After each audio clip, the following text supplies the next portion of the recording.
Let's dive into it. The first one, spend a ton of time preparing. Yeah, I mean, this one seems sort of self-explanatory, but fantasy football drafting is like anything else in life. The more you put into it, the more you get out of it. So I believe that you can't, listen, there are people that do it, but if you want success at drafting, you can't just roll into your draft grabbing whatever cheat sheet, or like you go to rotoworld.com, NBC Sports App, you print out my rankings 10 minutes before, you print out somebody else's rankings. Like, well, my rankings will be fine for you. Don't make no mistake. You'll be all right. But my point is the more time you can spend mock drafting, researching, going online, watching preseason games, listening to download, to podcasts and watching shows like the RotoWorld Draft Guide show, which is now available on the NFL on NBC YouTube channel, doing things like that, and also figuring, especially once you know your draft position, I'm 6th. Okay, well, do a bunch of mock drafts. You can do them on Yahoo. You can do them on NBC, ESPN, I should say. I would also recommend doing it on whatever platform that you're playing on, because this is the other piece that I think is super important, right? That the ADP on most sites are really influenced by the default ranks on that particular site. Yes. So there'll be players that are going way high on ESPN that are going much lower on Yahoo. Or vice versa, or Sleeper, or wherever you end up playing, right? NFL.com, CBS, et cetera, et cetera.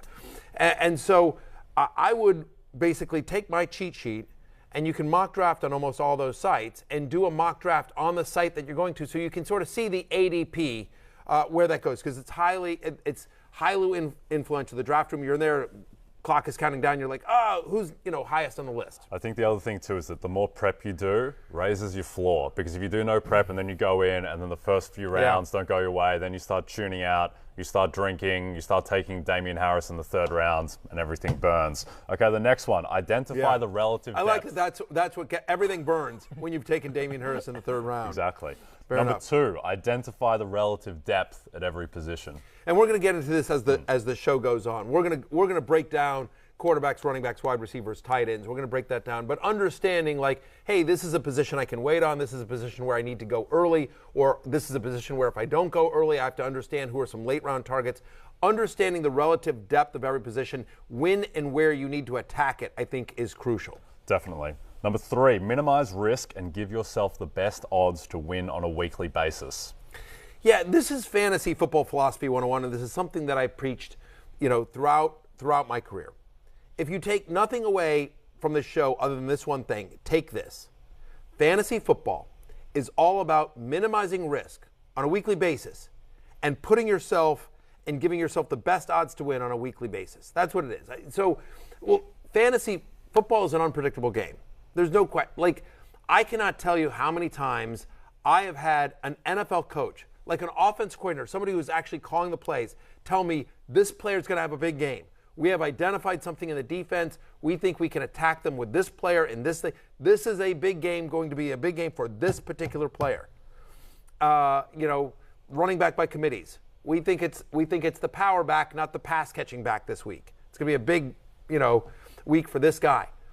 And the game comes, and like the pass catching back catches a pass for a 3-yard out and runs 70 yards for a touchdown, and you're like, all right, well, it's his game. Yes. You know what I mean? And so even NFL coaches don't know.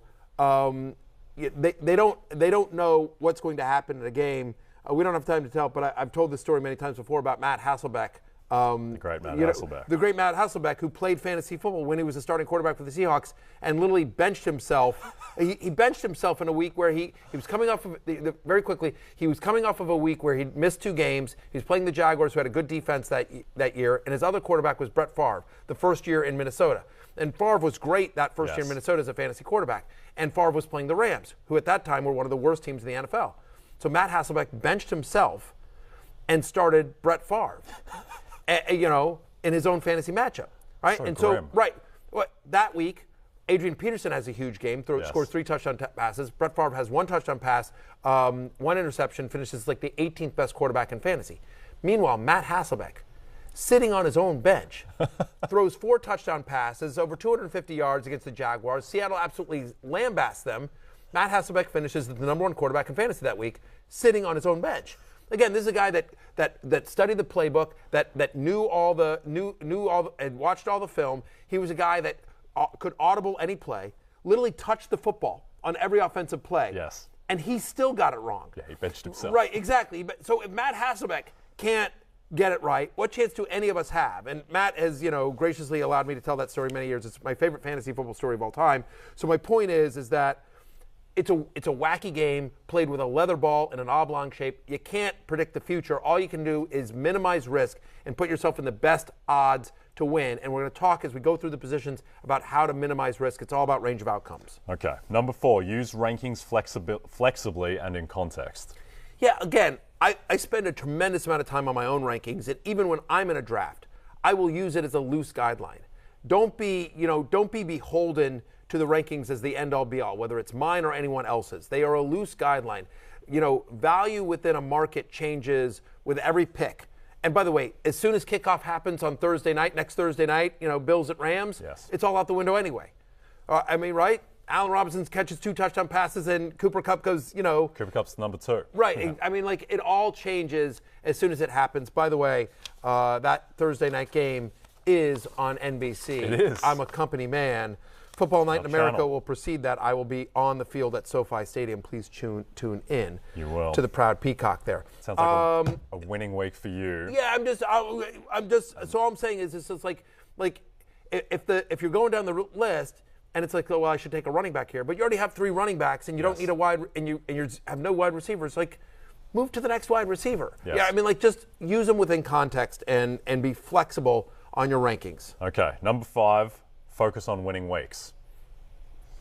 Yeah, the fact of the matter is that you hear a lot of talk. You hear a lot of talk about, oh, this person was quarterback 6 over last year. And so. I think people forget that it's actually a weekly game. It is a weekly game that's played over the course of a year, but it's not a year-long game. Your goal every single week in season-long fantasy football is to beat one person, whoever you're playing, yes. Right, and to get as many points as you can. And so the idea is that as you do your draft, you're not going to be able to draft an entire team of players that you start every single week. Even if everyone on your team crushes and they all stay healthy, you're still going to have bye weeks. So the idea here is that when you're constructing your roster during your draft day, all you're doing is you're creating a foundation, a blueprint. You're going to have to figure out over the course of the season. And so when I'm drafting, we talk about range of outcomes. I'll try to be very quick here, producers, because they're in my ear. But you're talking about range of outcomes, right? Yes. Every player in the NFL basically has. When I'm drafting, I want one of 2 kinds of players. I want a player with a very narrow range of outcomes. Josh Allen. I don't know if Josh Allen finishes as the number 1 quarterback in fantasy, but I do know that barring some catastrophic injury, he's going to be top 3 or 4. There's a very narrow range of outcomes for Josh Allen. It would be shocking if Josh Allen wasn't a top 5 fantasy quarterback. Narrow range of outcomes for Josh Allen over the course of a season. Very high floor. There aren't a lot of players like that. No. There's a handful of guys at the top of every position where you can say that. So then what I'm focusing on players that can win you weeks. Because they'll have value at some point in the season. The example I would always give for years and years and years is James White. James White will finish as a top 25 running back every single year, and there'll never be a week that you actually want to use him. Yeah, exactly. Because the weeks that he does score a touchdown are fluky. Yeah, you never know when it's coming. You never know when it's coming. Like Nyheim Hines. I think Nyheim Hines is going to be a nice, actually, player in PPR this year. All right, but what you want, give me a guy like Alexander Mattison, where the idea here is that there's going to be a lot of weeks where Alexander Mattison isn't usable. But the weeks in which Alexander Mattison is usable, you'll know when to start him. So there were 2 weeks last year when Dalvin Cook was out, and you're like, okay, this is an Alexander Mattison week, and he was a top 10 fantasy running back each of those weeks. The idea is not just about finding players that have the potentially to be, to win you a week, but knowing when to start them. That's the key, right? And so here's so finding players that have a range of outcome that's either high floor over the course of a season, or in a certain period of time, you'll know when to start them, and they could potentially win you a week. Definitely. Okay, let's move on to number 6, which is one of the most presidential of your points. Be adaptable and trust yourself above others. It's your team. Yes. Listen, I'm up here pontificating, so's Jay. There's 8 million people doing fantasy football analysis. It's your team. You're the one that has to live with it week in, week out. You're the one who knows your league mates, how easy it is to trade, how easy it will be to work the waiver wire. Like, it's your team. Trust yourself above all overs. You're the one that's going to have to live with it all season long. So, if you're trying to decide between my opinion or your own opinion, go with yours. Go with your gut. Live and die with yourself. You can still blame me, you know what I mean? But just go with your gut. Okay, number 7, the last one, another kind of presidential one, which has me pricing you in the same range as Tom Hanks in that 200-1 next president market. Approach the draft as just the first step towards success. Yeah, again, it's a full season, right? Think about somebody like Cordero Patterson last year. We're talking about the range of outcomes, that whole thing. Devontae Freeman was a top 16 fantasy running back from like weeks 9 to 13 last year. Amazing. Right, yeah, exactly. And he was on his couch at this time last year, hoping for a gig. My point is that whether it's trades, whether it's waiver wires, there'll always be players that pop. There'll be injuries that unfortunately happen. And so there'll be other players that get opportunities that maybe don't have that.